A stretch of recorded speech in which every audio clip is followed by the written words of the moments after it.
চাঁপাইনবাবগঞ্জের গোমস্তাপুর উপজেলার বাঙ্গাবাড়ি সীমান্তে ২৮ জন ব্যক্তিকে বাংলাদেশে পুশিনের চেষ্টা বিজিবির তৎপরতায় ব্যর্থ হওয়ার পর তাদেরকে ভারতের অভ্যন্তরে ফিরিয়ে নেওয়া হয়েছে বলে ধারণা করছে বাংলাদেশ সীমান্তরক্ষী বাহিনী বিজিবি।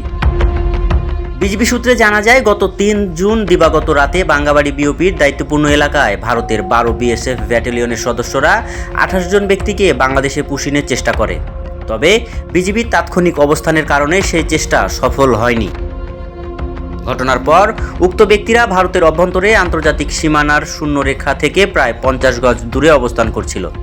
পরবর্তীতে সীমান্ত এলাকায় বিজিবির নিবিড় পর্যবেক্ষণে দেখা যায়, বর্তমানে সীমান্তের ১৫০ গজের মধ্যে ওই ব্যক্তিদের কোনো অবস্থান বা চলাচল পরিলক্ষিত হচ্ছে না।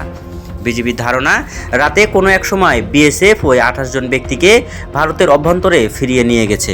এ বিষয়ে বিজিবি জানিয়েছে, সীমান্ত পরিস্থিতি সার্বক্ষণিক পর্যবেক্ষণে রাখা হয়েছে এবং সংশ্লিষ্ট এলাকায় নজরদারি জোরদার করা হয়েছে।